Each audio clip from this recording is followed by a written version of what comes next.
Now, Saturday Night Theatre.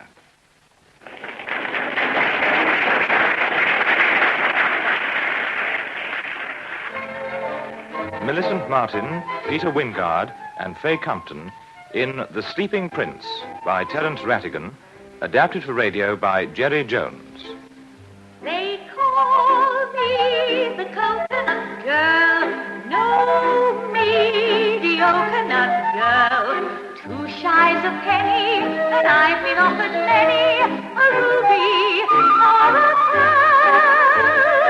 You may be coconut shy, do say you'll give me a try. Walk up, commoner or earl, every bloke likes a joke with a coconut girl. Every bloke likes a joke with a coconut girl. You may be coconut shy, do say you'll give Sir. me a try. The girl singing. Her name? Miss Elaine Dagenham, sir. Mark it. Very well, sir. Yes, mark it. Very well. Every bloke likes a joke with a coconut girl.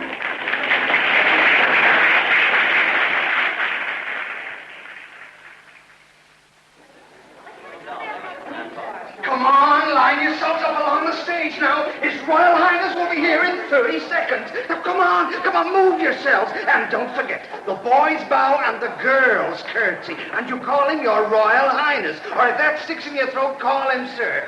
Well, now, let's have sunshine, smiles from everybody, and bags of panache. And if I catch anyone chewing gum or calling him Duke, I'll make their names mud on Broadway. God, I'm nervous. I mean, a real-life highness and everything. Relax, Miss Elaine Dagenham. He's not going to ask you to dance. Just stand there looking pretty and humble. Hell, he's probably more scared than you are. Your Here he is. This is a great honor for us. I trust you enjoyed our little entertainment. Capital. Yes, indeed. Most okay. Oh, well, that's just wonderful, Your Highness. Now, if I may just introduce the members of our little company. Starting at the end, here we have Miss Fanny Stanton, our talented little soprano. This dressing room looks just like I feel. A mess.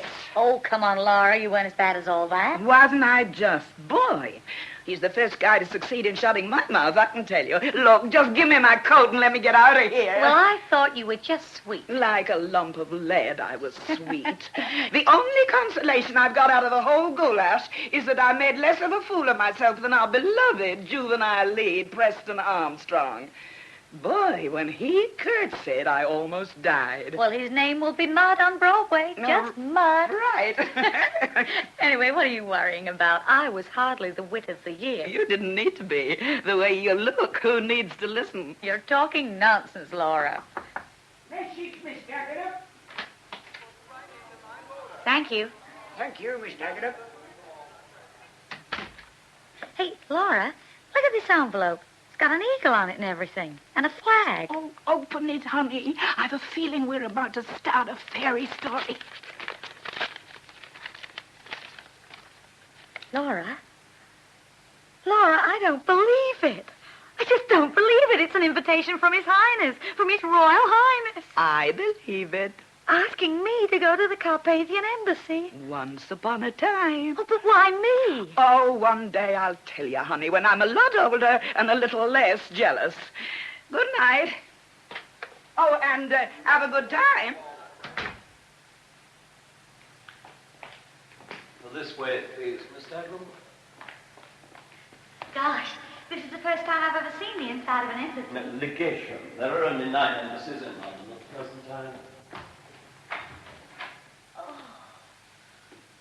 Do you live here? Oh, no. No, I am merely attached temporarily to the Grand Duke's suite. I am actually the head of the Balkan department of the Foreign Office. Well, who's coming to this supper, apart from His Majesty, I mean? Look, Miss Dagenham, I think perhaps before the Grand Duke arrives, you should learn the correct form of address. The Grand Duke is not King of Carpathia, but Regent. The Grand Duke, who was a Prince of Hungary, married the late Queen of Carpathia, and while she was alive had the title and form of Prince Consort. On her death, their son Nicholas, minor, became king, and the Grand Duke was appointed Prince Regent. The correct form, therefore, is Your Royal Highness. I thought his wife was alive. She is, but it's his wife, en secondes noches. What's that mean? His, second wife. Now, the Grand Duchess, Charles, is addressed as Your Imperial and Royal Highness or Ma. Well, that's an awful lot to remember. Imperial and royal? Why all that? It all goes back to the Holy Roman Empire. She is a niece of the Emperor Franz Joseph. Now, if you should meet the young king... Oh, gosh, another one? He is addressed as Your Majesty, Sire, or Sir. Altogether, far too much plot and far too little time. Plot. Oh. Oh, yes, plot, of course. Stage term. Oh, and one other point. In conversation with royalty, only speak when you are directly addressed. Oh, God, I'm shaking. Do you think we've come to the right place? Where are the other guests? I don't know. I was told 11:30. But why am I asked anyway, do you know? Are you sure he hasn't mixed me up with somebody else? No, I am quite sure he means you. But why? When I've only got that little bit in the second act. Well, perhaps that was just the little bit he liked. Hey, wait a minute. Now, this table's only set for two. For two, Mr. Northbrook. Now, please, I beg of you, there is no need for panic. Isn't there just? This is a plot, isn't it? Now, you knew all about it. Why all this alarm at a harmless little tete-a-tete supper? I know all about these harmless little tete-a-tete suppers, thank you. I've had to fight my way out of quite a few. Champagne and something cold to follow. Because we really don't want the servants around, do we? It's so much more fun serving ourselves, don't you think? And then after supper, oh, you must be tired after your show, Miss Dagenham. Why don't you put your feet up?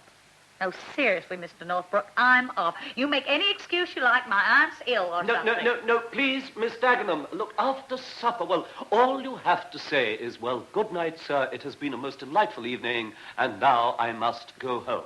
Yes, as an exit line, that's swell. But can you personally guarantee the exit? This is a Balkan Grand Duke, for heaven's sake. Educated at Eton. That's what I mean. No, I'm off. Now, wait a moment, please, Miss Dagenham. Supposing I give you time for supper and then come in with a message from a hospital where your aunt has been taken after an accident, Well, that's possible. Not more than half an hour, though.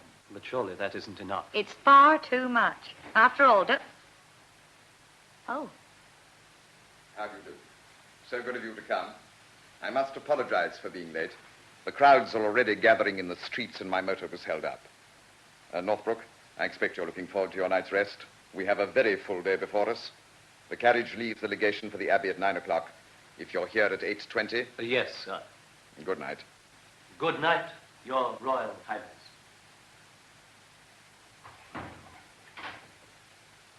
Were you surprised to get my invitation? I'll say I was.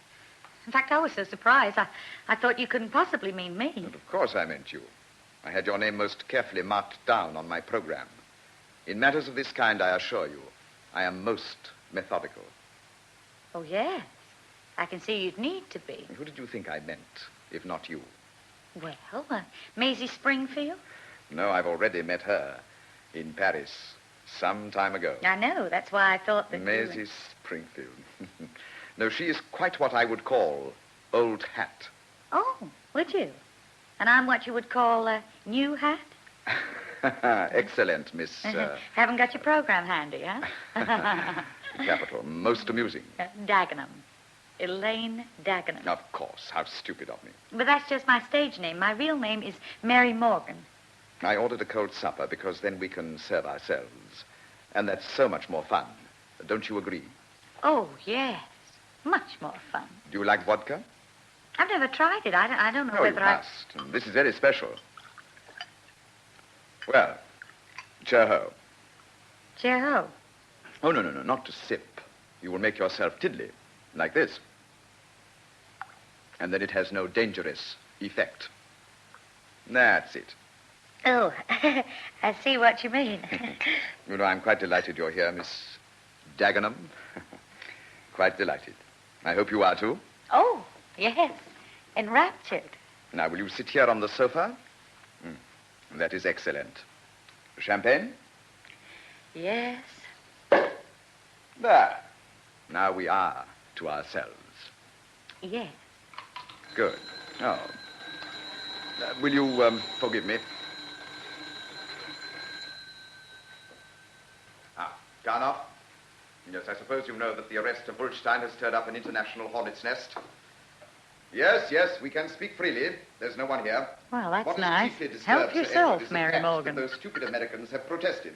You know what children the Americans are in matters of this kind? Well, anyone would think I'm invisible or something. Possibly more sensible.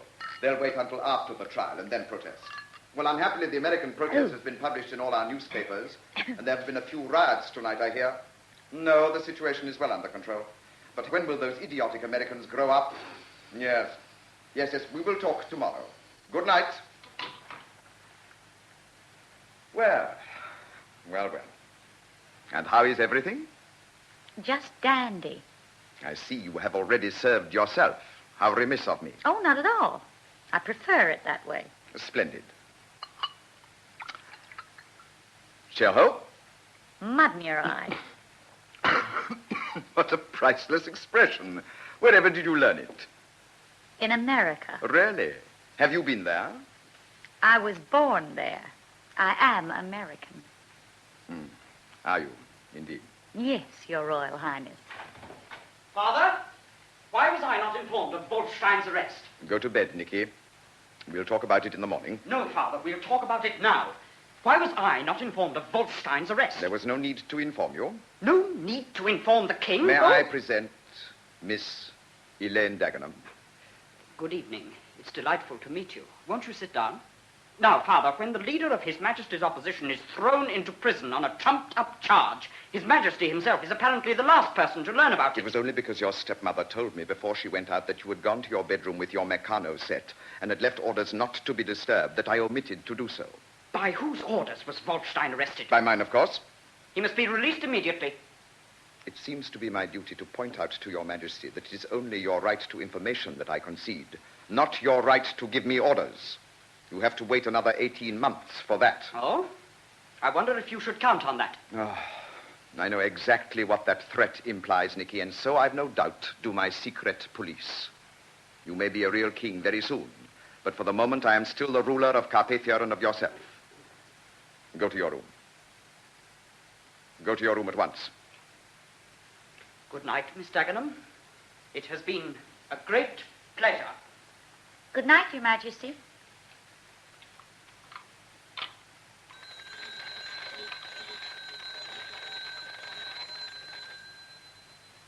Colonel Hoffman. Hoffman, go to the king's bedroom. See if he's there and lock him in. Better put a guard on as well. If he's not there, find him. Wherever he is, and never leave him. Also, most important, put no telephone calls through to him, outward or inward, until further notice. Do you know, a minute ago I was good and mad at you? Now I just feel terribly sorry for you. My dear Miss Dagenham, you really must not let Nicky's rather emotional tendencies mislead you too much. He's merely expressing his loyalty to an old and long-established Carpathian royal tradition. That a son must of necessity oppose his father's policy. Yeah, but plots and secret police. Yes. But you see, in this case, I believe that the end justifies the means. Now, I could give you an answer to that if I'd had a little less to drink. I know. If the means are bad, then the end cannot be good. Who said that? You did, I think. Did I? Imagine. But in this case, you see, the end is world peace. Is that not an end good in itself? It's difficult, isn't it? Very. Why don't you just persuade this Mr. Wolfstein to alter his policy? He's a very obstinate man. He's half German and is in the pay of the Kaiser. Well, then get public opinion on your side. A third of my people can't read or write, and 2/3 are of German stock. Gee, it really is tough. Gosh. Oh. Excuse me. Darn it, just when we were getting to be comfortable. Yes? I might have got a solution to the whole problem. I see. Very well. My wife has come back from St. James's Palace earlier than expected and is coming up for a moment. Oh. Your wife? Oh, heavens. You want me to hide then? In there? Or is there a cupboard? My dear, I see you have a very strong sense of the dramatic. Well, I hate to disappoint you, but darting into cupboards, though it might be amusing for both of us, is really not necessary. Besides, as always happens, I notice on the stage, you'd be bound to leave something behind, like a glove or a fan, and we would both look foolish. Your shoes. Oh, thank you. No, just sit there and calm yourself. Now, before you meet my wife, I must warn you that she is a little vague and can be very deaf on occasions. Oh, my dear, such a boredom. The decorations hideous and the music a catastrophe. At dinner, Olga Bosnia, who looked ridiculous, had an accident with her ice. It was chocolate, I think, and it slid across the table into poor Rosie Schlumberger Lip Guildenstern's lap. To killing. Oh, you're wrong. But that idiotic Olga laughed loudest of all. And then she said, it was lucky it wasn't a bonne surprise. Well, my dear, you can imagine. Such a silence you never heard.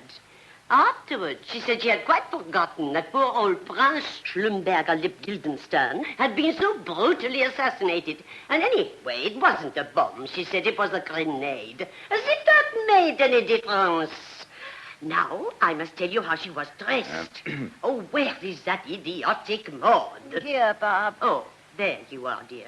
I didn't see you. Give me a glass of that champagne over there. My dear, might I present Miss Elaine Dagenham? Yeah, my dear, of course. I remember you well. Oh, I'm quite sure you don't, Your Imperial and Royal Highness. What did she say? She says she is deeply flattered and compliments you on your wonderful memory. Oh, thank you, dear. Yes, she's sweetly pretty. She should use more mascara. When one is young, one should use a lot of mascara. And when one is old, one should use much more. What do you do, my dear? I'm in the Coconut Girl at the Gaiety. Yes? She says she is an actress. An actress? How interesting. Madame Bernhardt has stayed with us, you know. Personally, I do not find her so good in Magda as Mademoiselle Douze. You agree, no? No. Oh, you don't agree. That is interesting. You know Lucien Guitry, too? No, ma'am. Only Madame Bernhardt. You are quite right to be loyal to your friends, my dear. Loyalty is a quality that we do not see enough nowadays. Très bien. I saw her in Phèdre not long ago. I found the play quite irritating. So much love, most tedious. I never know why people want to write about love when there are so many more pleasant subjects to choose from. Well, my dear, I must go to bed. Maud, where is that idiotic... Here, Bob. Oh, yes. Well, run ahead, dear, and find my book. The Life and Trial of Dr. Crippen. I shall want you to read to me for 20 minutes. Oh, Maud, you look very pinched. What is the matter with you? I have a slight cold. Oh, poor thing. I'm so very, very sorry. I must make you one of my syrups. Oh, so kind of you, Bob. Good night, my dear. So delightful. Good night, ma'am. And do not make mischief between me and Madame Bernhardt now, or I shall be cross. A little vague. Well, say, listen, didn't she mind at all about you and me? My dear, I proposed to my wife because I needed to reinforce the Austrian trade agreement. She accepted me because the Emperor told her to. Why should she mind? Well, you know why. My dear, wouldn't you be more comfortable on the sofa? You could put your feet up there. I think I'll stay here, thank you. Very well. Just as you please. My dear, it was so good of you to come and see me tonight. You said that before. What does it matter? What are words? What are words where deeds can say so much more? So much more. Where are you going? That was just terrible. What is terrible? That performance of yours. I fear I do not altogether understand you, Miss Oh, Dagenham. now don't come the Grand Duke on me. There's no need for that. You made a pass. I turned it down. That's all that happened. I mean, we can still be friendly. Excuse me. I think I need a drink. Say, listen, I could do with one, too. I'm so sorry. Oh, it's not your fault. In fact, if I'd known that was all that was going to happen, I wouldn't have been nervous at all. Well, long life and good health to your Royal Highness. Cheho. Oh, hey, say, now there is something to that stuff, you know. You sure it has no effect, drunk that way? After 3 of them, you might experience a certain euphoria. I think you've had enough. Okay. I admit I was feeling a bit muzzy a moment ago, but your rendition of the balcony scene now Balcony scene? sobered me up completely. Look, I should have explained to you early on that I don't do this sort of thing as a rule, you know, on account of I'm a well-known eccentric. Well, that's what I usually do. I explain right at the beginning of supper, because I think that's only fair. But somehow this time I didn't get the chance, so when it happened, I thought, here we go, girl. This is it. A foreign embassy, a Grand Duke with Balkan fire in his veins.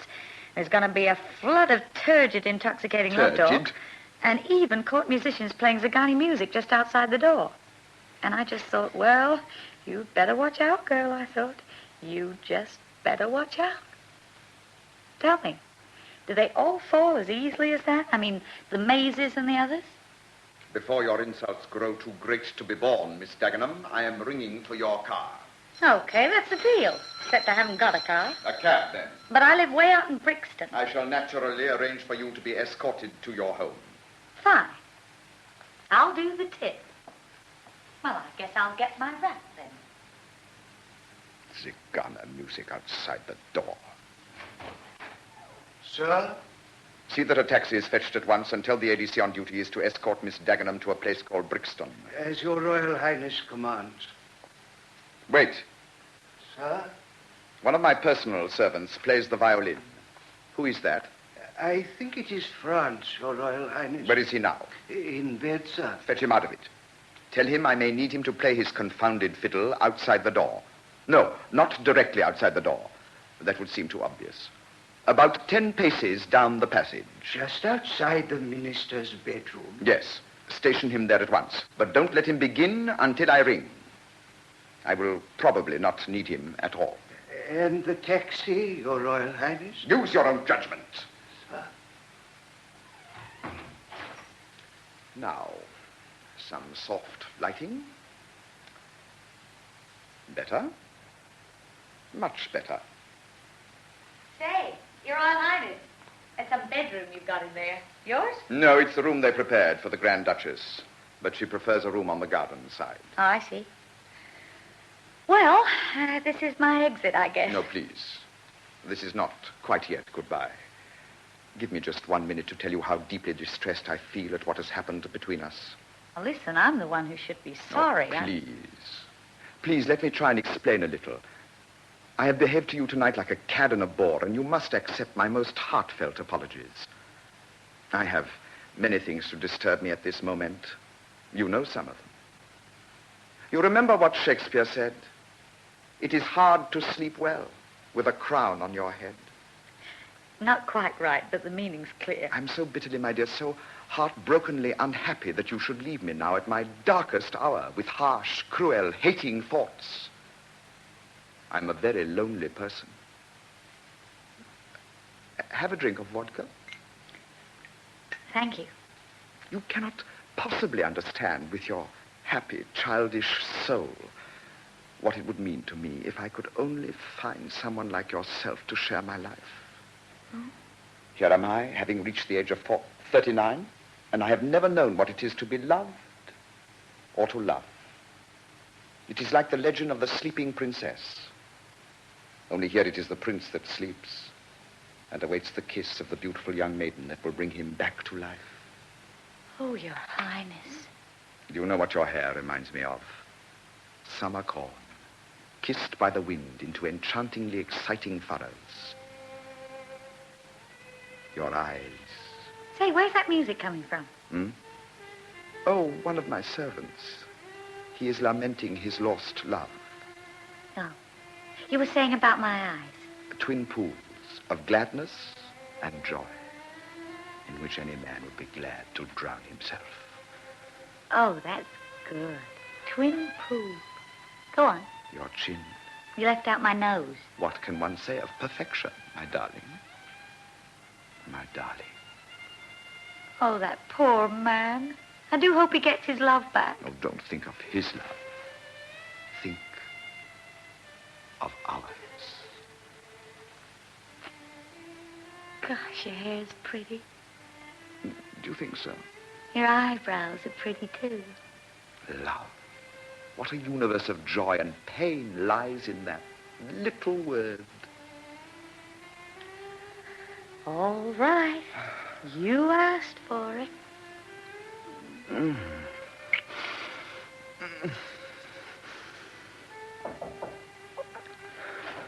If your Royal Highness will forgive this intrusion... Oh, this is intolerable, Northrop. With deepest respect, sir, my message is so important that I had no choice but to intrude. Revolution? Oh, no, sir. Miss Dagenham's aunt has been in a motor accident. What? Oh, go away, you silly man. Yes, but your aunt, Miss Dagenham, you realize how very serious her condition... It's her own fault. She's no right to be out in an automobile as late as this, at 93. 93? But Miss Dagenham asks Dagenham... you to go away, and I command you to do the same. Yes, but your Royal Highness... I am most seriously displeased at this breach of etiquette, Mr. Northbrook, and shall no doubt find opportunity of expressing my displeasure in certain quarters. Your Royal Go. Highness... Oh...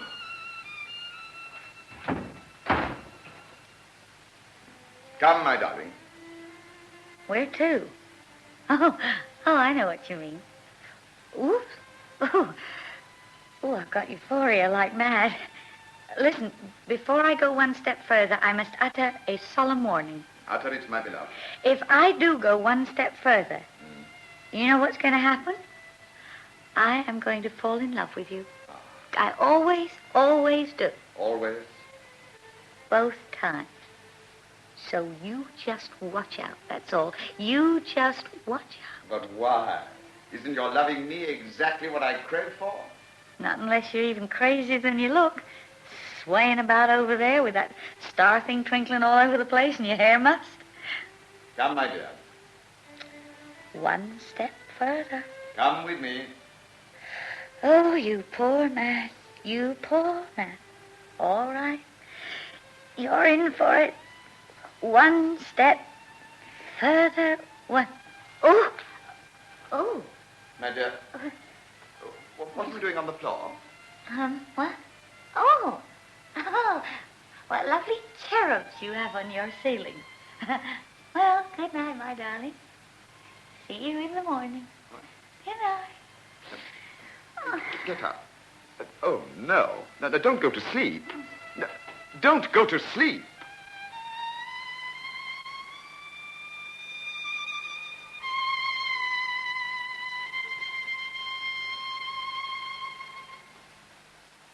Good morning, Mr. Northbrook. Where is my father? Good morning, sir. His Highness is still in his bedroom. Just look at the newspapers. Coronation, coronation, coronation. Nothing about the rest of the world. Nothing about my own country, where there is practically civil war. You're surely exaggerating, sir. I understand the situation in Carpathia is well under control. The wrong control. That's the trouble. It's splendid weather for the coronation, isn't it, sir? I understand you are seeing the procession from a window in the Ritz Hotel. You should have an exceptionally good view. Pity that you cannot go to the Abbey, but of course protocol forbids it. Who is accompanying your Majesty? My jailer, of course, Colonel Hoffman. Nicky, I trust you have not forgotten that you are entertaining your Aunt Maria and Cousin Louisa at 7 this evening. And No, as you won't Father. be seeing your little cousin again for some time, and as we'll probably want to make an official announcement soon, it might be just as well if you gave us some slight indication of your feelings for her. May the indication be as slight as the feelings? Nonsense, you're devoted to her.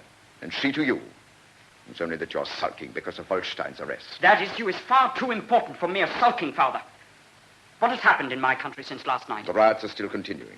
As they appear to be well organized, I've had no option but to order certain further arrests. Further arrests? I have the list on me, I think. Yes. Here it is. Let me see. Any friends of yours there? I am not allowed to have politicians for friends, Father. You know that. Nicky, I have arranged for you to have a new Meccano set. What number? Number 4. Oh, but I've got number 4. It's number 5 I want. Oh, Father, really? That idiot Hoffman! He swore it was number 4. Northbrook, the consequences of such a blunder could be serious. I shall see that the mistake is rectified immediately, sir. Yes. Now, I wonder who it is I've left off this list. There was some name he was looking for and was relieved to find not there. Well, you have got rid of her? Not yet, sir. There's been so little time. You mean she is still here? Yes. What, she slept in that room? Yes, sir.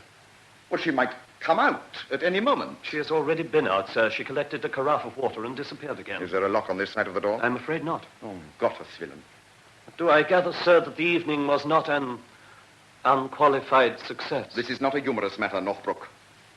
I have only one evening in London, and what happens? Out of the whole of this vast, teeming city, you find me what?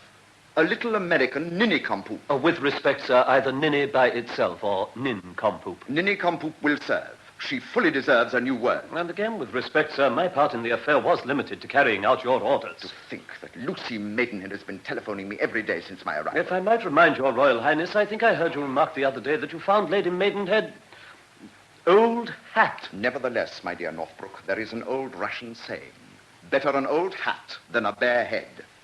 Now telephone Lucy Maidenhead and ask her to join me tonight here for supper. Oh, but sir, the Foreign Office ball. Well, I shall make an acte de présence and leave in good time. Now say about 12:30. Very well, sir. Do you know her telephone number? Ah, yeah. Mayfair 822... No. 382... No. Oh, how the years run by.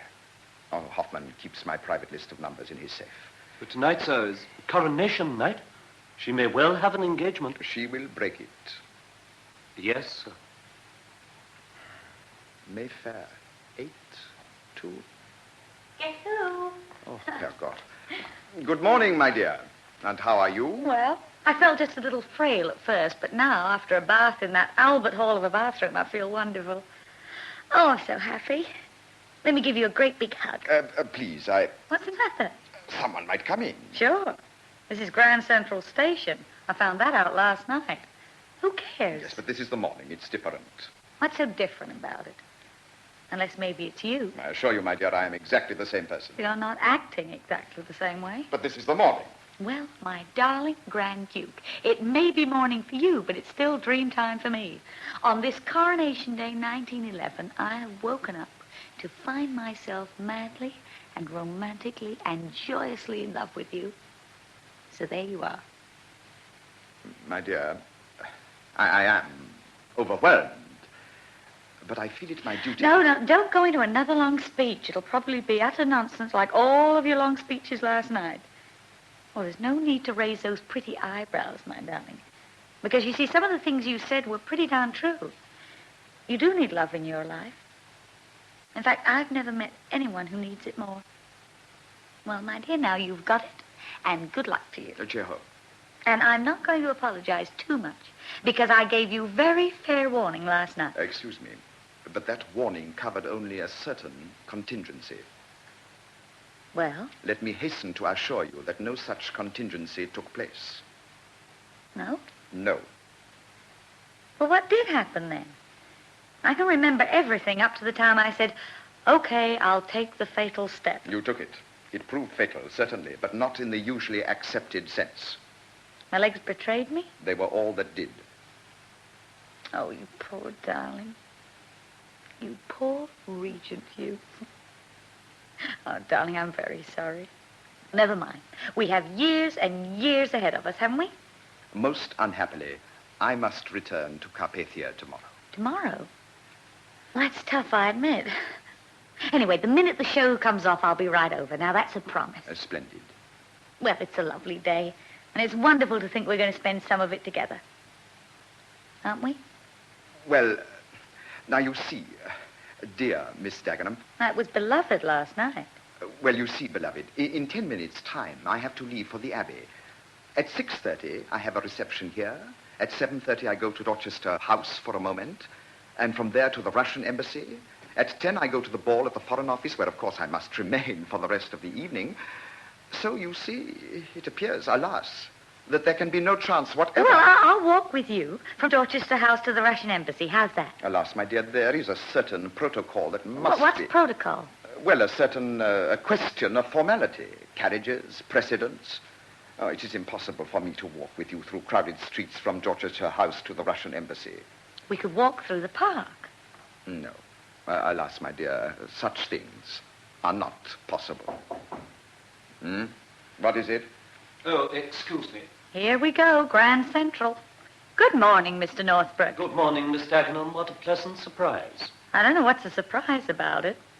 How's poor old Auntie this morning? My dear, I must go and get ready, so I'm afraid we must say our little adieus.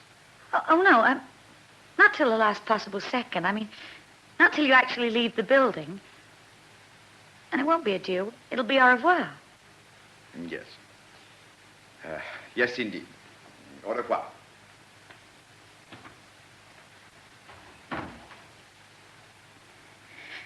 Say, listen, Yes, could you find me an old raincoat or something, Mr. Northbrook? I've paid £2 for a seat on the balcony outside the Haymarket Theatre, and I can't turn up in an evening dress with Maisie and the whole gang there. Very well. I shall see if I can find you an old raincoat. Thank you. Such things are not so easy to come by as you may think in Belgrave Square. Well, let me see now. Perhaps one of the kitchen staff. Oh, I beg your pardon, Your Majesty. Oh, hello. Good morning, Miss Dagenham. Your Majesty is probably wondering why I'm still wearing the same dress as last night. The fact is I had a stupid accident with my latchkey, and so a bed had to be found for me in the legation. Of course. What could be more natural? Where is my father? He's in there getting ready. Has he just gone in? A moment ago. Miss Dagenham, may I ask you to do a small favor for me? I'd be delighted. Will you ring up a certain telephone number? This one. What could be easier?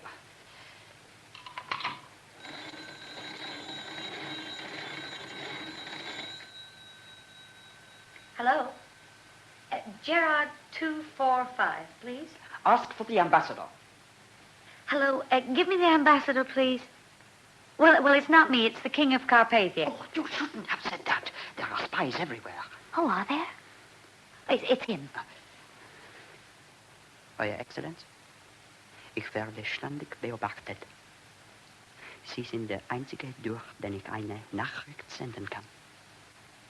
Dies ist an General Ravenov weiterzuleiten.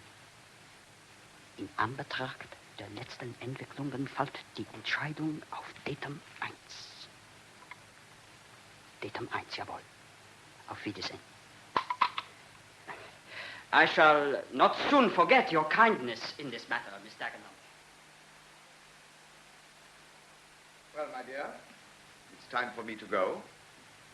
So, this is where I wake up, is it? I trust the little gift of a brooch will enable you to recall this time with happiness. It has been wonderful knowing you. If only it could have lasted longer. What is the matter?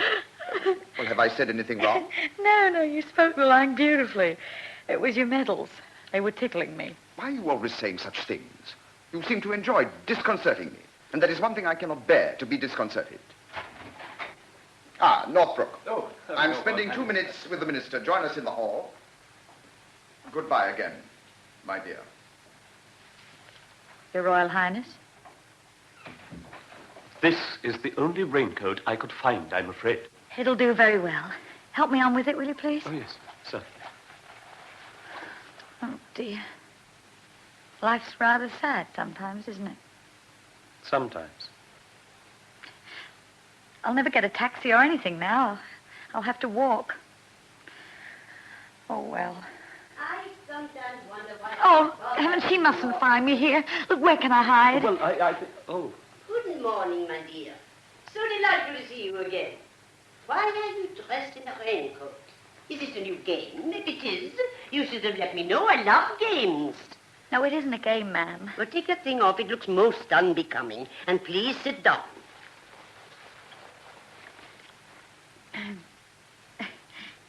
Your Imperial and Royal Highness is probably wondering why I'm still dressed as I was last night. Well, the fact is I had a stupid accident with my latchkey. What does she say? She says she had an accident with her latchkey. Latchkey. What is latchkey? Well, Mum, Oh, it doesn't matter. I'm sure it's something very dull. Such irritating news this morning. Maud von zu Meisenbrunn, my chief lady in waiting, claims she cannot leave her bed. So I had no option but to take the Baroness Brunheim to the Abbey, which means we shall all be very squashed in the carriage. So maddening of Maud.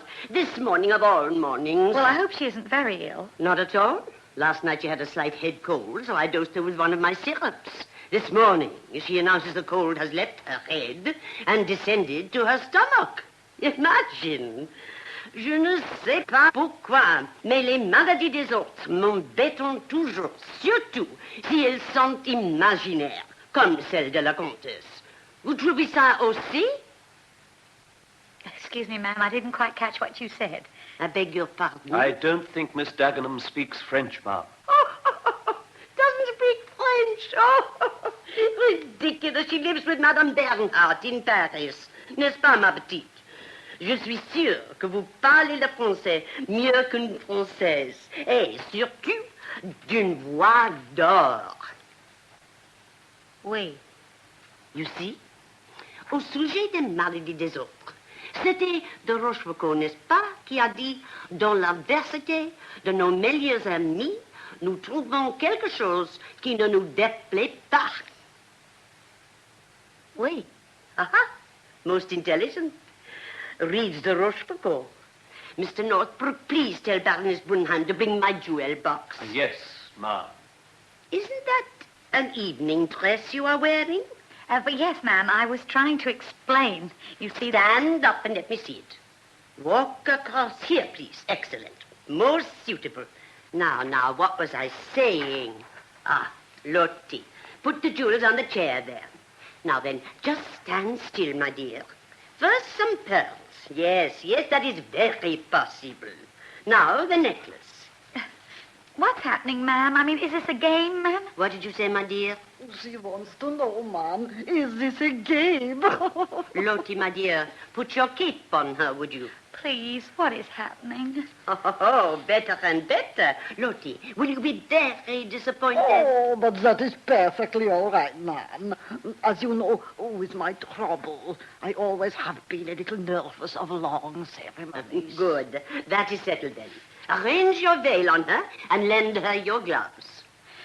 Please tell me, ma'am, what's going on? I am appointing you my lady-in-waiting for the day, my dear, and taking you to the Abbey. But, ma'am, you can't. I mean, someone will recognize me. I shall be arrested. Arrest my lady-in-waiting? My dear child, such an imbecility. Yeah, but what do I do? I mean, where do I sit? Just do what I do and sit next to me. You still look a little bare. I know. You need an order. Ah, my dear, it is time that we left. Oh, my dear, such fun. How you will roar. We are taking Miss Dagenham to the Abbey. Oh, are we? I need an order for her. Lottie, in that bureau there, the center drawer. Hand it to the regent. We will now be most comfortable in the carriage. You realize, no doubt, that this order is only given for a very special personal service to the head of the state. Oh, such hair-splitting. No doubt she will do you one day. Take your cape off, Miss Dagenham. Kneel down. I hereby invest you with the Royal Carpathian Order for Perseverance, second class. Come, my dears. And I hereby return you this brooch. After all, we're not parting quite yet. Are we, darling? Come along, my dears. Come along.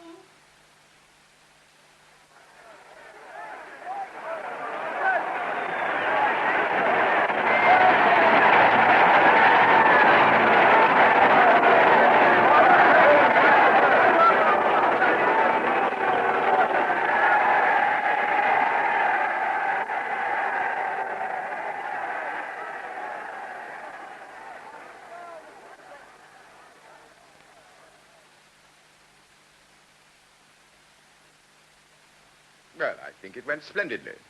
Most splendidly. Possibly, but I am weary to my very bones. I cannot have been in one of his past coronations. And now, to cap it all, the Archduchess Ferdinand and her idiotic daughter have arrived for the reception.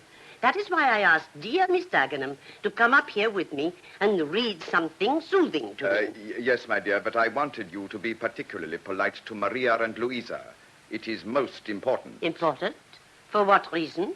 I have told you many times of our plans for Louisa and Nicky. So you have. I keep forgetting. Yes, most suitable, I suppose. Most suitable. A pity she's such a horrid little brat and has such dreadful parents. Why don't you receive them here? I shall send Nicky up to join you.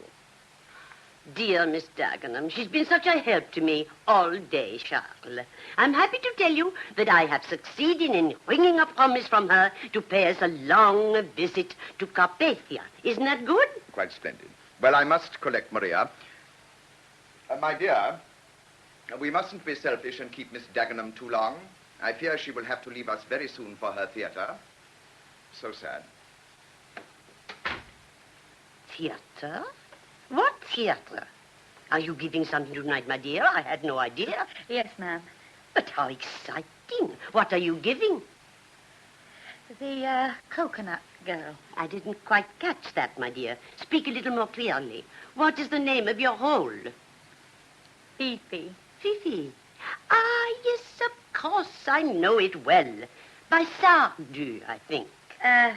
No, ma'am. Well, who is it by, then? Al Fleisberg, Buddy Maxwell, and Joe Zink. I do not think I know these authors. Well, they're American, ma'am. American, tiens. They have theater in America, too? Oh, yes, ma'am. Oh, how strange. And this Fifi of these authors, you are giving it tonight as a special performance? Well, no, ma'am. It's been running for over a year. A year? Oh, my dear, such a role. So many times. How dreadfully tired you must be. Please sit down. I remember once at Fürstenstein, we gave King Lear to the villagers and foresters. And we were so successful that dear Daisy insisted we should give it again the next night for the gamekeepers and huntsmen. You know King Lear? Not well, ma'am. A most delightful little play. Quite touching and very little love. I acted the part of Kenneth. We had not enough men as usual, but everyone was most kind and said I made a very handsome boy. I was quite word perfect and made only one mistake. When I was talking to Princess Schlumberger-Lipp-Guildenstern about her poor husband, such a worry to us all, and my dear, I quite forgot to go onto the stage for the scene where I'm put in the stocks. However, the Duke of Stirling, who was acting the steward, most ingeniously saved the situation by saying some of my words as well as his, omitting the fight and sitting in the stocks himself. Oh, so quick-witted, and nothing was noticed. But, of course, the majority of our audience only spoke German, and we were acting naturally in English. What time must you leave for your theater? Oh, in about 20 minutes, ma'am. Oh, stay with me through this. Her Royal Highness, the Archduchess Ferdinand of Styria. Her Royal Highness, the Princess Louisa. Oh, dear Maria, so delightful. And this is Miss Dagenham, the actress. You have heard of her, of course. Of course, many times. What are you acting in? At the moment, she is giving the Fifi of Fleischberg, Maxwell, and Zink. I've never heard of it. Then you should have done. And how is your dear husband? Oh, my dear, the other day at a restaurant in Paris. Oh, how you would have roared. He sat down at the table with his hat on his head, and when the maître d'hôtel came up and said, "May I take your Royal Highness hat?" he said, "Yes, and you can take your soup, too." And with that, he poured his soup into his hat and handed it to the maître d'hôtel. My dear, the man's face, it was a study. Incomparable. And you remember the time when he went to the Serbian legation in a false beard? Vividly. And half of it fell off into the soup. Irresistible. And whose hat did he put that in? I forget now. No. He did not put it into anyone's hat. He called the head butler over and said, "I think you have given me hair soup." Hair soup. Do you see? Hair, And H-A-R-E. His Majesty. How are you, Aunt Maria? Oh, very well, thank you, Nicky. And Cousin Louisa? Oh, my dear. I know how eager you are to talk to dear little Louisa, and I must not be selfish and keep your Aunt Maria any longer from the reception downstairs. So, my dear, shall I deliver you again into the hands of our minister, who I know is furious with me already for stealing you? There will be a chaperone for the young people? Miss Dagenham will stay. Oh, but, ma'am, I wonder if dear Ferdinand does not nurture some strange fascination for soup. I notice so many of his most brilliant escapades are connected with it. But you remember the incident with the lemon meringue?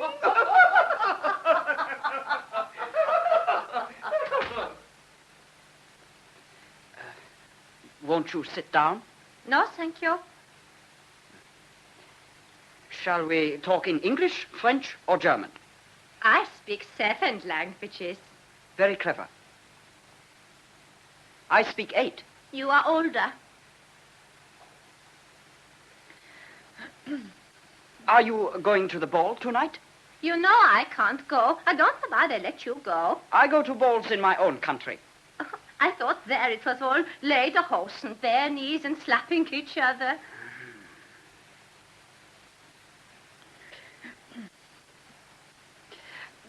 Cousin Louisa.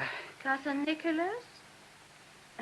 There's really no need to say what you're going to say unless you particularly want to. I'll tell my mother you said it, and you can tell your father I made the right answer. It's not for 18 months anyway, is it?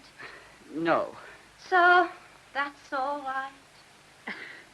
Look, I wonder whether you two really need a chaperone. Oh, don't go, please, unless you have to. Well, Your Majesty... I heard you went to the coronation with my stepmother. What did you think of it? Oh, that was the greatest experience of my life, that's all. You must come to mine. I should like to very much, sir. Always provided you haven't put your father in some deep dungeon by then. That is a good joke, Miss Dagenham. Yeah, is it such a joke? I'm remembering a little telephone conversation from this morning. I was talking to the German ambassador about an invitation to a shooting party. Shooting is right. I happen to speak German, you know. I was born in Milwaukee. All right. If you speak German, give me an English translation of what I said. Now, let's see. For relay to General Ravenov, in view of recent developments, date 1, right? You've told Father, of course. No. But you're going to? No. Why not? Never mind. Just take it I won't. Oh, it is good of you not to give me away to Father. I have one proviso, though. And on this you must give me your kingly oath. That you don't intend him any harm. If he agrees to the changed situation, he may remain in Carpathia without let or hindrance, and with all due rights and honors. And if he disagrees? He must live outside Carpathia. Oh, but Nicky, for heaven's sake, the guy's your father. The essential fact is that he is regent, and that his policy is leading my country into war. That's what you think, I know. Anyway, it's what your Uncle Wilhelm thinks. Your father thinks different. But you're only 16, while well, he told me 40, but I'll make a rough guess at 45. Isn't there just a chance that he might know better than you? Oh, there is surely an American characteristic. The idea that the old are wise simply because they are not young, and that the young are children until they are 21. But in America, I believe, they are children much longer. Well, maybe. But we know that the most precious thing in life is childhood, and we don't see why we should take it away from people too soon. Now, I think it's wrong for boys of 16 to plot dirty tricks against their fathers and try to shove them off into limbo and then justify themselves by talking like they were George Bernard Shaw. Miss Dagenham, may I pay you a compliment? There'll be a catch to this, I'll bet. Oh, no. Go ahead, then. I think I like you much the best of all my father's mistresses. Oh, anyway, thank Your Majesty for the compliment. I found some cards. Let's play a game. Let's play poker. I don't remember it well. It's easy. What shall we play for? Those chocolates will each have 20. Miss Dagenham, pass the chocolates. They belong to the Grand Duchess, ma'am. I've never heard of Fifi. I don't believe there is such a play. Oh. We'll play for money, and remember, what we lose. Shall I help your Majesty with the card? Oh, thank you. Most kind.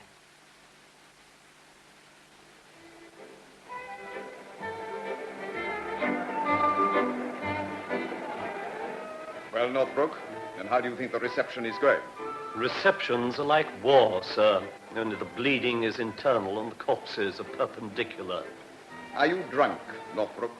I am afraid not, sir. You sound somewhat sour. No. Disillusioned, sir. Heads of the Balkan department are never sour. Tell me, Northbrook, do you talk like this all the time?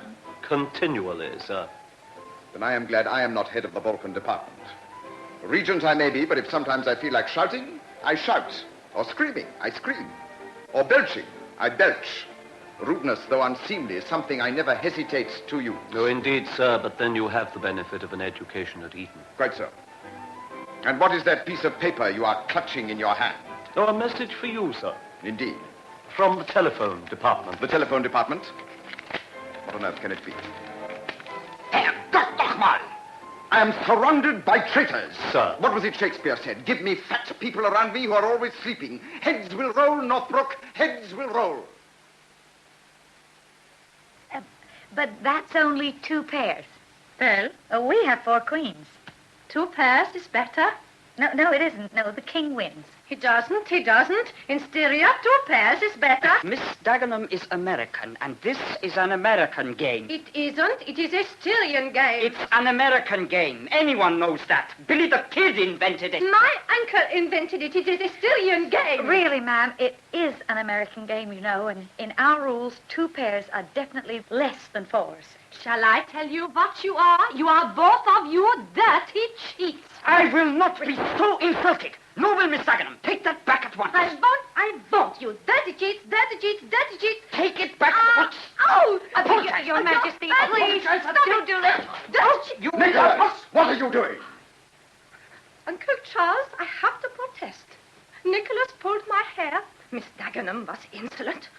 Both of them have obtained money from me at poker by what I can only call sharp practice. My dear Louisa, I'm sure there is some little mistake. There is no mistake whatsoever. I am now going to look for my mother. This conduct is utterly appalling. Worse even, and that is saying much, than I might have expected from you. It was entirely her fault. I see you have found a champion, Nicholas. I wonder if Miss Dagenham can help you in another even more serious matter in which she is as deeply involved as yourself. The telephone operator reports that you talked to the German ambassador this morning. That is so? Yes? After Miss Dagenham had obtained you the number. She didn't know what the number was. You passed some message, didn't you? Yes. About your forthcoming coup d'etat? That exists only in your and your secret police's imagination, Father. What exactly was the message? Your operator will tell you. She doesn't speak German. I know. I found that out. Will you tell me that message, Nicky? Isn't it nice? It was such a fine day for the coronation. You will go to your room. Colonel Hoffman will visit you there later, and of course there is no question whatever of your going to the ball tonight. I prefer not to keep company with traitors. Miss Dagenham, I say this with sincerity. It has been a real pleasure.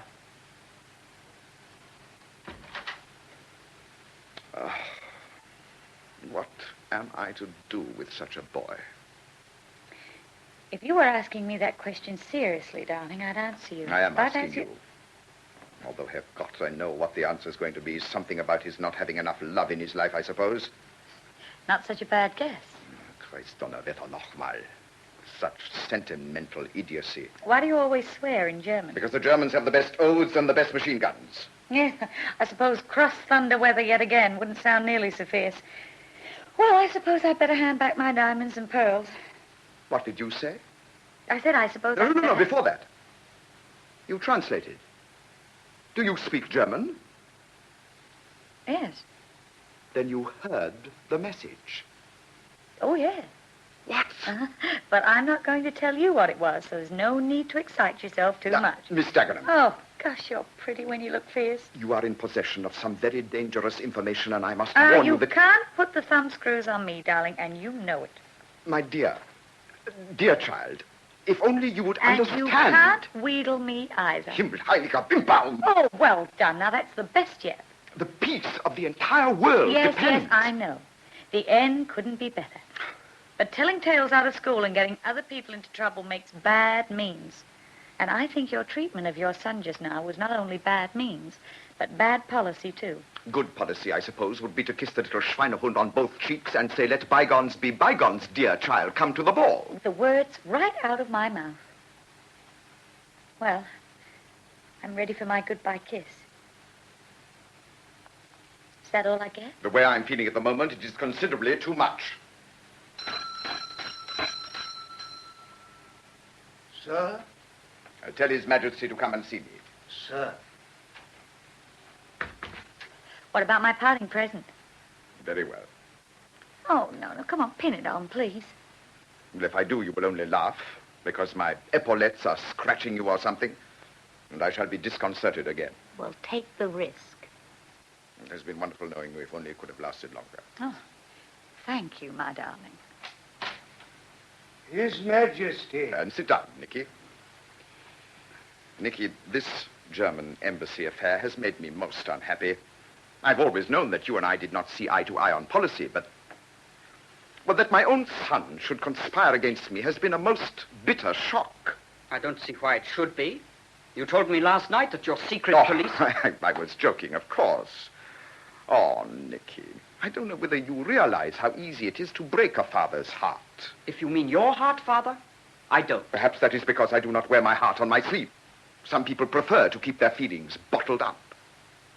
And maybe that when I was... Sorry to interrupt you, but have you seen an old raincoat lying around anywhere? An old raincoat? Yes. Oh, I remember. Here it is. Look, I don't want to be seen going through the stage door in an evening dress. It looks too silly. Oh, I'm so sorry. Please go on. Anyway, Nicky, I don't want to say any more about it tonight. I have decided to let bygones be bygones, and in spite of everything, you may come to the ball. Thank you, Father. But I don't think I want to. I think I'd rather go to bed. Stepmother says she's not going because she's tired, and I won't know anyone, and I won't have anyone to dance with. Well, then invite someone to dance with. Invite someone? Yes, I can easily arrange it. You mean anyone? Yes, anyone. All right, then. Miss Dagenham, will you accompany me to the ball at the Foreign Office tonight? What? I shall be most happy to obey your Majesty's command. Oh, that's good. Now, Nicky, Do you think your stepmother will mind? Oh, no, of course not. She'll just say, what fun. I'll borrow one of her tiaras for you. And I think I shall find you another order. The one you are wearing is not first class. Well, I wasn't going to say anything, mind you, but I did feel. Then I shall come in person to collect you at your theater at 11 o'clock. Oh, yes. That'll be nice. See you later? Herrgott. I have to report, sir, that His Majesty has returned. Alone? I fear not, sir. But she is here in the legation? Where are they? The steward's room. The steward's room? What are they doing in the steward's room?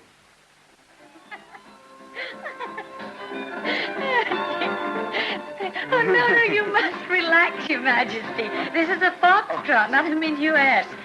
Relax, easy. I'm not used to relaxing, Miss Dagenham, but you are a good teacher. Now, right foot forward, left foot forward. Oh, I'm sorry. Well, that's okay, Your Majesty. Oh, Miss Dagenham, I can't tell you what fun it was to ride on a public transport bus this evening. First time in my life. Such fun. It was so clever of you to suggest it. Well, if your father hears about it, I don't think he'll be quite so pleased. Oh, I don't care. And number 57 bus. Yes. Wonderful. I don't think he'll be very pleased either about us doing this particular dance at the ball. I think we gave everyone quite a shock. Good. Yes, but not very regal. With you, Miss Dagenham, regal matters are of no importance. Ouch. Oh, I'm sorry.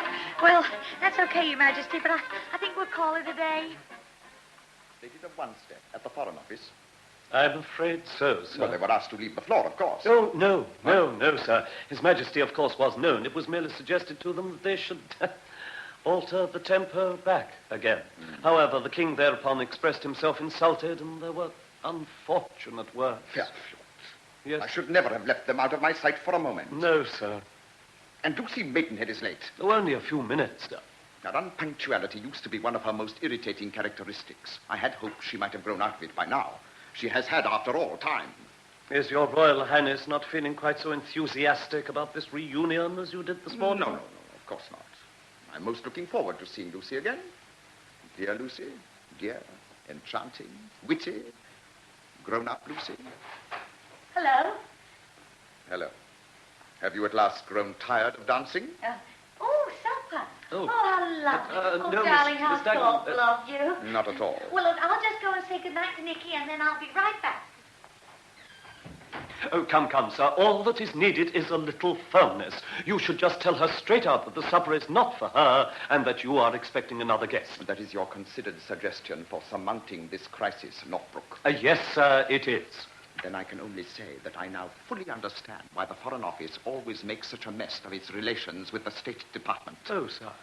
Northbrook, we are not here dealing with a civilized adult, but an unruly child. Do you think I am anxious to have supper for free? Are you sure you have the manifesto, Miss Dagenham? Don't worry, Your Majesty. It's here in my bag. Oh, excellent. Well, good night. And thank you once again for a most wonderful and memorable evening. I shall long remember the 57 bus. Me too, Your Majesty. Good night. Good night, Miss Dagenham. Oh, Mr. Majordomo. Madam? Look, the guy who was lamenting his lost love on the violin last night, Franz. Yes, madam? Would you hand him this message straight away? I want him to do some more lamenting. Yes, madam.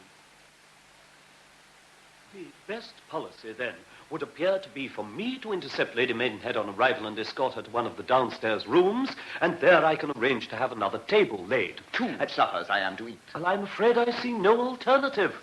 But how am I to leave this one? That is the crux, Northbrook. A few moments after Lady Maidenhead arrives, I shall come up and announce that the minister urgently requires your presence in the chancery and that your business will last for at least an hour. No. You then say goodbye to Miss Dagenham. No. Oh, I shall be here, sir. No harm will come to you. And leave Miss Dagenham for me to escort her home. Well, here I am. Oh, what a sweet little boy that is. You may leave us, Northbrook. Very well, sir.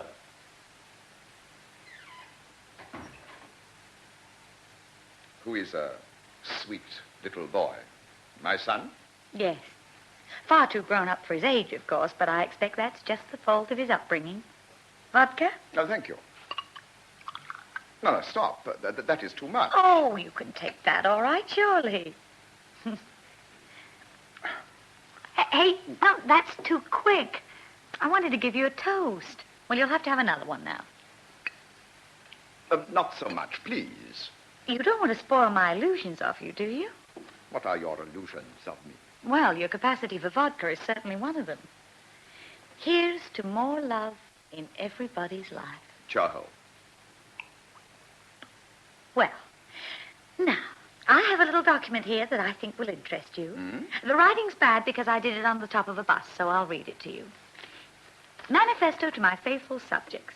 I, Nicholas VIII, King, do hereby renounce and reject utterly the overtures lately made to me by certain persons that I should assume the powers of government before the appointed time. And I do hereby solemnly adjure all citizens of the realm to unite loyally and wholeheartedly under the regency of my father, the Grand Duke Charles, for the settled peace of the kingdom. Signed, Nicholas. But it isn't signed Nicholas at all. No. Not yet. But it will be. Now, there's got to be a little give and take in this life, you know, darling. You have something to sign, too. Now, these are Nicky's conditions. Conditions? 1, martial law must not be declared. 2, the king must be allowed to purchase a new motor bicycle and to ride it anywhere in the Dominion without let or hindrance. 3, there must be a general amnesty of all political prisoners. Parliament must be dissolved forthwith and a general election called. 4, the marriage between the king and Princess Louisa will definitely not take place. That's all. Mm-hmm. Quite right, my darling. You have another drink. That'll help you to see it in all the best possible light. Herrgott, ist Donnerwetter nochmal. Sonny, that's just what I thought you'd say. You two have been having a fine joke at my expense this evening. That isn't true. I've worked as hard as I know for you tonight, not against you. I've got all the details of his plot now, you know, and I really think it would have succeeded. Or may succeed yet if you're foolish enough not to sign that bit of paper. Now, what does it matter either way? Declaring a general election will put the German party in power as surely as his coup d'etat. Oh, I don't know. After all, you might win. Now, if you could only beat Mr. Wolstein constitutionally... Beat Mr. Wolstein constitutionally. Beat Mr. Wolstein constitutionally. Did you phrase this? I think so. Why? God, how could you have deceived me so? Deceived you, darling? What are you talking about? Yes, of course. You did not realize what you were making the boy sign. Yes, dear, manifesto. No. A confession. An abject confession.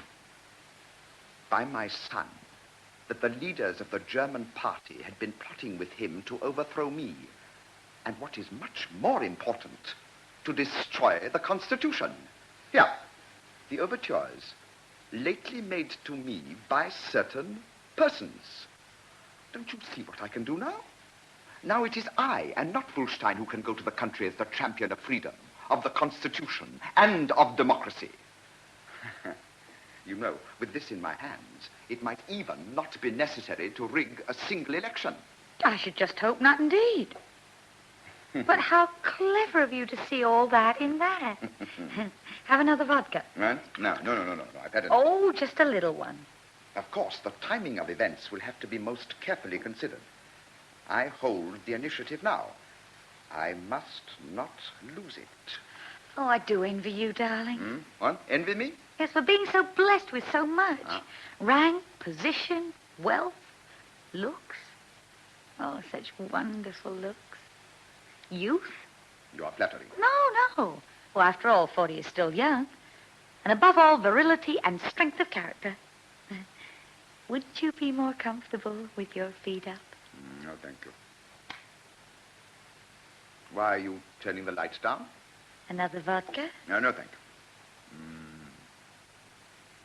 Here, God, I have it. What? I shall release Wolfstein tomorrow night. On my return, I shall release them all, unconditionally. That will confuse them utterly. They will think that I have done it from weakness. Wonderful. And here lies the real clue of the plan. The very next day, while they are off guard, rejoicing in their apparent victory, I shall suddenly dissolve Parliament, call an immediate general election, and publish in every newspaper in the kingdom the King's Manifesto. The effect in the country will be immense. Immense. That calls for another drink. Brilliant. Quite brilliant. And all out of that little piece of paper in your hand. Yes, I am most happy with this thought of mine. Most happy. And so you should be, my darling. Oh, I can see you haven't earned the title of Fox of the Balkans for nothing. Am I called so? Didn't you know? The Fox of the Balkans. And those eyebrows make you look rather like a fox, too. A beautiful, sleek, dangerous animal. But such a lonely one. Oh, my child, my child. It is my lot to be lonely. Must it always be? Yes, it must. It must. Dear child, if you could only understand... Where's that music coming from? Oh, it's that Hungarian again, I expect. You told me he played every night. Yes, but I didn't... Never mind, my darling. Go on about being lonely.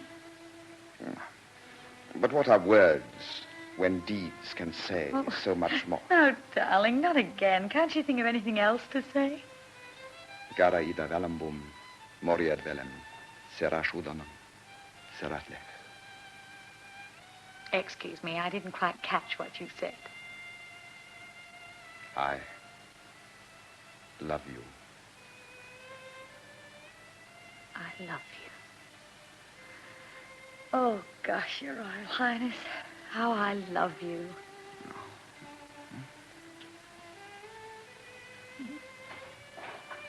Sir, You are most urgently required in the Chancellery. Northbrook, these constant intrusions of yours are beyond all bounds. How dare you? Yes, but Your Royal Highness, the minister... Will you please not argue with me? Leave the room at once and think yourself lucky I'm not telephoning to the Foreign Secretary immediately. Mr. Northbrook? Good morning, Your Majesty. Mr. Northbrook, is my father quite well this morning? I gather so, sir. He has just embraced me. And he called me his darling boy. How nice. It is most suspicious. He was asking, too, the most extraordinary, not to say embarrassing questions. Was I not sometimes very lonely? Had he always been a good father to me?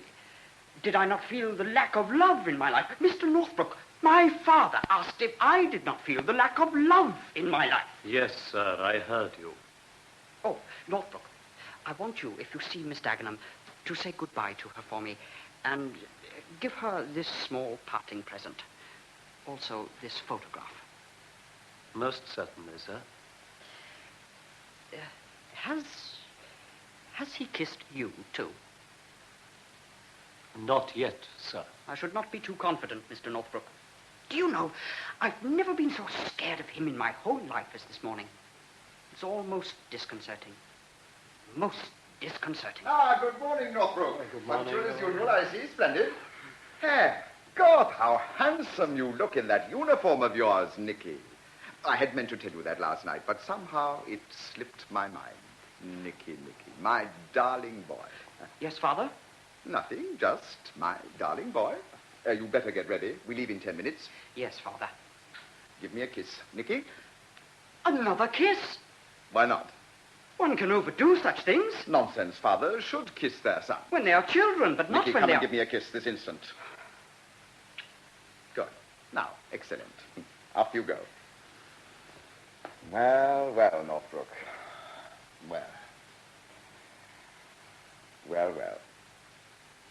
Well, indeed, sir. A wonderful morning, is it not? Yes, sir, wonderful.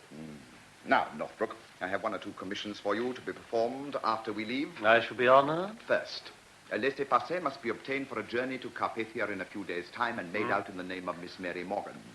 Miss who? Citizeness of the United States, profession actress, stage name, Elaine Dagenham. Oh, I was beginning to wonder, sir. Second, for the journey itself, a special coach must be attached to the Orient Express for the accommodation of Miss Morgan and her staff. A staff? Well, habilleurs, or whatever it is. One other little matter. She may require a few dresses, furs, and personal ornaments for the journey. You will see to it that in that respect, she is given carte blanche. Carte quite blanche, sir? As blanche as she cares to make it. Ah. You see, Northbrook, I have, in your idiom, got it bad.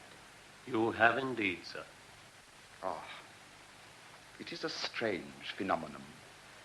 I do not yet quite know how it has happened to me. For 43 years, I have tried. There you see, Northbrook. I now even state my age correctly. Herr Gott nochmal. There is something in this falling in love that frightens me. I am not surprised, sir. I have myself always studiously avoided the ailment. Well, I suppose it cannot be helped. I had better get ready for the journey. Good morning. Morning, Miss Dagenham. What a lovely morning. Yes, isn't it? Oh, I have to present these to you. With His Majesty's compliments. Oh. Gee, it's a signed photograph, too. Oh, how sweet of him. Oh. A brooch with the royal arms. Wouldn't you have known it? Good morning, Mr. Northbrook. Your Imperial and Royal Highness? And Miss Dagenham, how delightful. How are you this morning? Very well, thank you, ma'am. Oh, my dear, such a night, not a wink of sleep. Some dreadful drunkard fiddling in the corridor for hours and hours. And the night before, too. My dear, why do you always wear white? Well, I suppose because I think it suits me, ma'am. But not all the time, dear. You are imitating the divine Sarah, no doubt. But even she, I am told, changes her dress occasionally. Maud, where is that idiot? Here, Ma'am. Oh, your cold has come back again, Maud. It appears to have, Bob. I cannot possibly see how it could have done. Are you sure you're not imagining it? Quite sure, Bob. Oh, then there is no alternative but for me to prepare you one of my hot plasters. Oh, no, Bob. Oh, most tedious. All those ingredients and boiling everything. But happily, it can all be done on the train. Did you say something, Maud? Most good of you, Bob. It's just that it sometimes seems to burn a little. Burn? Of course it burns. That is its point, my dear. It burns the cold clean out of the body. Now, what was I going to say? I remember. The present for Miss Dagenham. Yes, Bob. I have it here. Good. Here you are, my dear. Here is a little brooch for you with the Carpathian arms on it. Ma'am, I'm overwhelmed. And I have a photograph for you, too. Let me see. Yes, I have signed it. It goes best in a simple frame, nothing elaborate. I loathe elaborate frames, just plain gold or even silver. Thank you very much, ma'am. You already have a photograph, have you not, Mr. Northbrook? Most proudly displayed, ma'am. Charles, my dear. Look who has come to see us off. Miss Dagenham. How delightful. So good of her to be here so early. Yes, indeed. You will be at the station, Mr. Northbrook? Of course, ma'am. Who else will be there, officially? The Prime Minister, I believe. Ah, dear Mr. Asquith. How delightful. Yes, I do think just a little more variety in your costume, dear. Nothing outre, of course. Simply from time to time an ordinary little day dress. Such fun it has been. Goodbye. Goodbye, ma'am.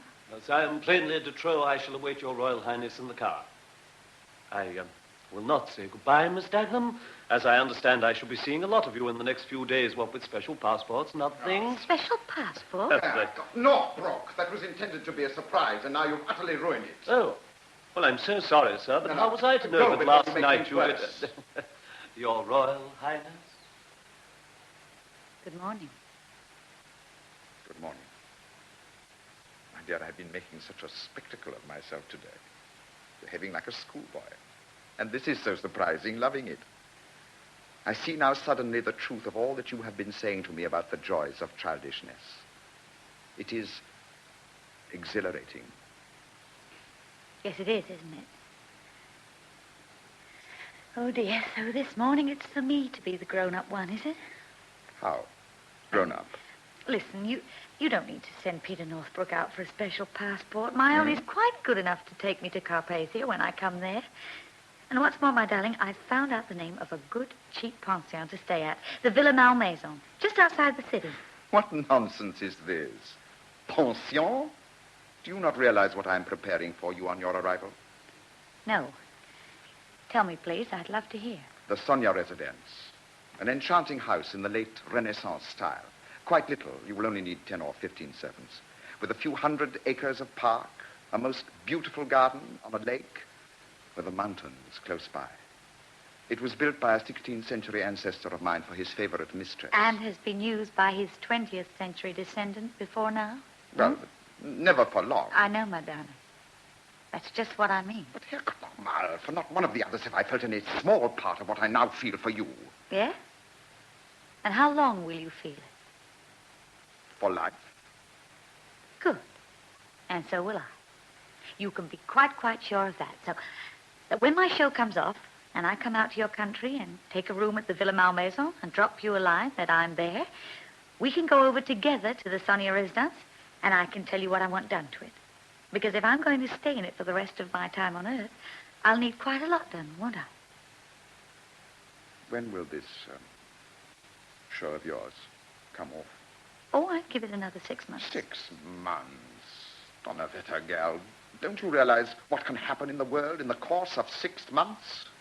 Yes. Only too well. Go on now, or you'll miss your train. You cannot possibly come before. No. But thank you. Thank you so very much for asking me. This is goodbye, then. Au revoir. Au revoir, of course. Of course. That Zigana music. Did you order it? No. Northbrook? Maybe. May I have my parting present now, please? Here. It is a brooch. Why are you scratching it? Just so I'll know which one it is. Pin it on, please. Poor darling. Do you feel terribly disconcerted? Yes, I do. Come along, Charles, or we shall be late. No. Go quickly, or I'll cry, and that wouldn't be right. Whatever happens, always remember this. Coming out of a heavenly dream can be a little sad, I grant, but that doesn't make the dream any the less heavenly, does it? Which is another way of saying, thank you, Your Royal Highness, from my heart. From my heart, too, Miss Dagenham. I believe I have as much right to that word as yourself. Goodbye. Goodbye.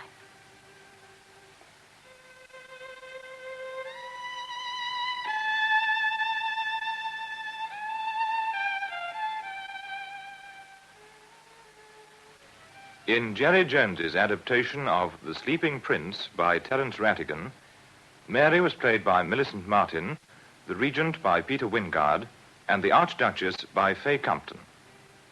Aubrey Woods played Peter Northbrook, Ronald Herdman, the producer and the major domo, Olga Lindo, Laura and the Archduchess, and Anna Burton, the Countess and the Baroness.